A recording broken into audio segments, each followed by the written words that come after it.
Hey everyone, welcome back to the channel. Today, we're diving into something every classic rock fan will find fascinating. 6 bands that Jimmy Page, the legendary guitarist of Led Zeppelin, reportedly never liked.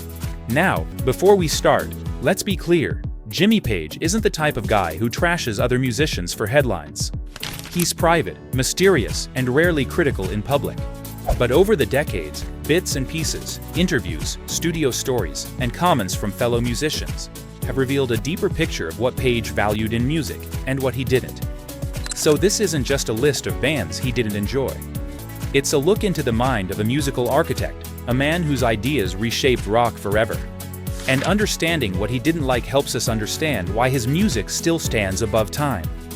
So, grab your headphones, sit back, and let's dive deep into the sounds, philosophies, and rivalries that define Jimmy Page's taste and his distaste.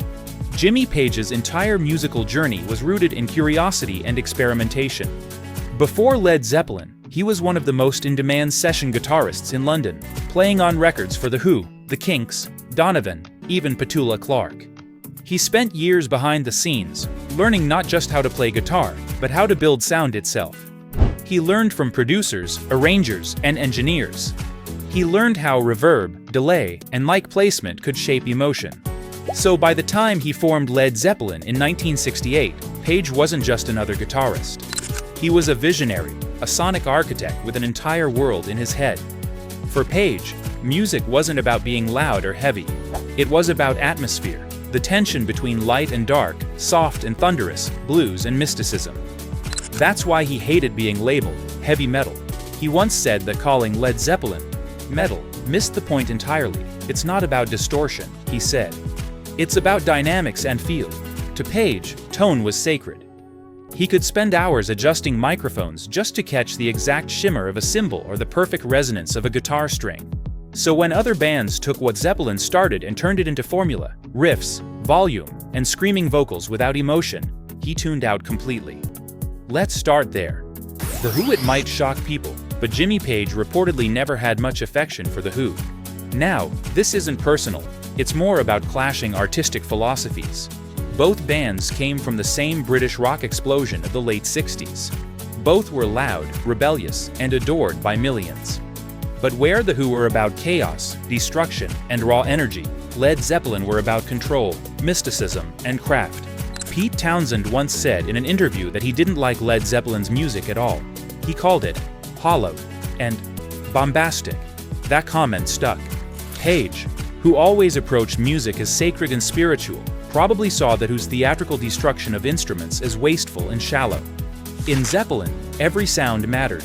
Every echo, every reverb tail, every space between notes. For Page, smashing a guitar wasn't art, it was breaking the very instrument that gave you a voice. Ironically, both bands influenced rock in totally different ways. The Who gave it rebellion, Zeppelin gave it depth. Two worlds, both powerful but never truly aligned. Kingdom Come in the late 1980s, a band called Kingdom Come appeared, and instantly got labeled Led clones. Their sound, tone, even their singers' phrasing were near carbon copies of Zeppelin. Critics said, if Zeppelin came back in the 80s, they'd sound like this. But for Jimmy Page, that wasn't a compliment, it was a curse. He once said that too many bands were borrowing the Zeppelin sound, without understanding what gave it life. To him, Zeppelin wasn't about power chords or wailing vocals. It was about exploration, pushing boundaries with every song. Kingdom Come imitated the surface, but missed the soul. And Page, a man obsessed with originality, saw imitation as one of music's biggest sins. He once mentioned that inspiration is fuel, imitation is theft. And that line perfectly explains why he never connected with the copycat acts of the 80s. It wasn't hate, it was disappointment. He wanted rock to evolve, not echo. Billy Squier now. Let's move into the early 1980s, the era of MTV, glam, and massive arena tours. Billy Squier was everywhere, with hits like The Stroke and Everybody Wants You. He was charismatic, talented, and a strong guitarist, but his sound symbolized everything Jimmy Page disliked about modern rock. In a GQ interview, Page was asked about 80s bands that reminded him of Zeppelin. He chuckled and mentioned Billy Squier as one of those, trying too hard to sound like Zeppelin. That's never a compliment from a man like Page. Squire's songs had the swagger, but not the mystery. They were radio-friendly, structured, predictable. Page believed real rock had to be unpredictable. The magic lived in the imperfections, the human touches, the rough edges. He once said, "You can't program emotion. You have to feel it." That's why those polished, overproduced 80s tracks never resonated with him.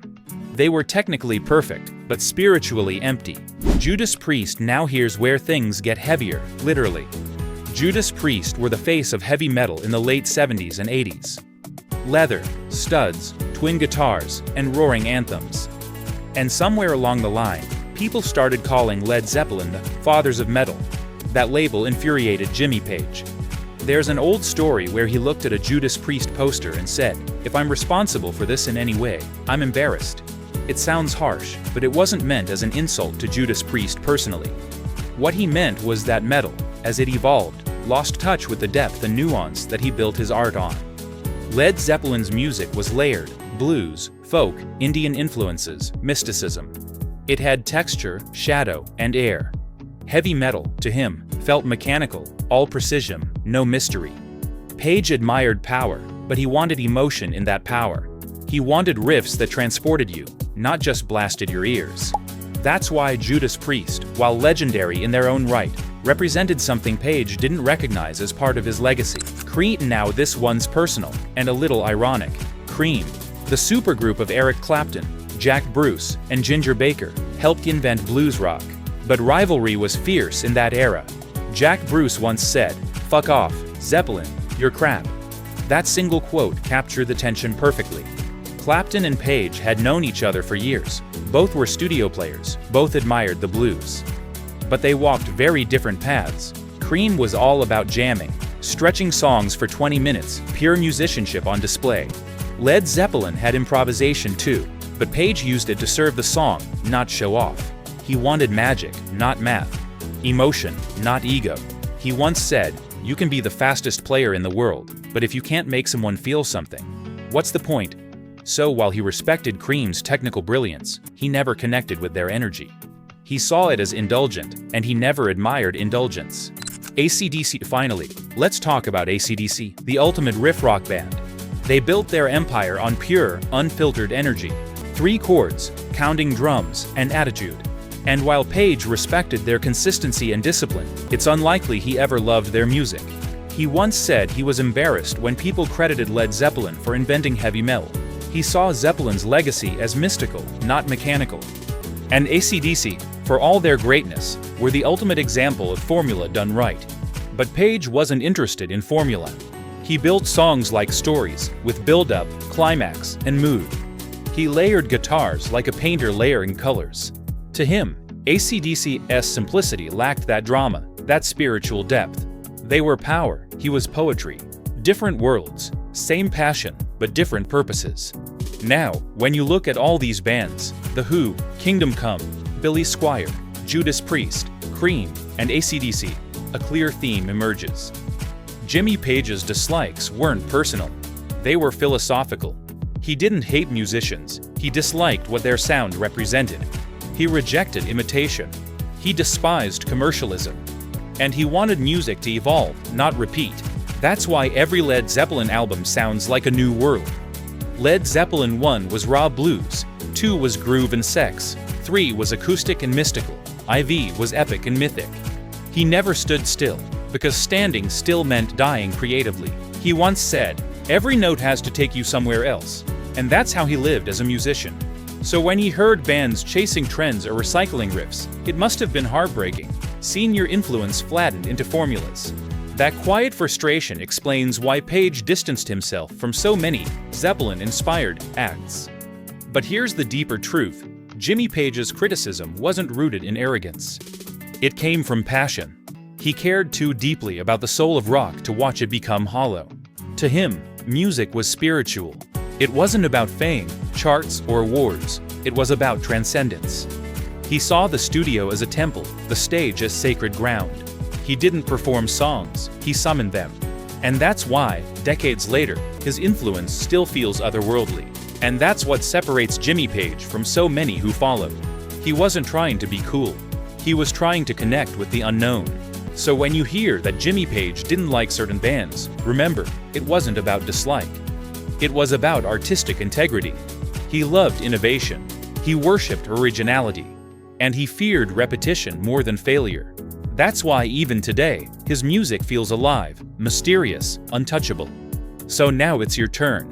Which of these bands do you think Page was right about? Do you think imitation in music is flattery or a creative sin? Let me know your thoughts in the comments below. And if you enjoyed this deep dive into the untold stories behind rock legends, make sure to hit that like button, subscribe, and ring the bell, because there's so much more coming. Untold rivalries, forgotten collaborations, and the hidden stories behind the greatest music ever made.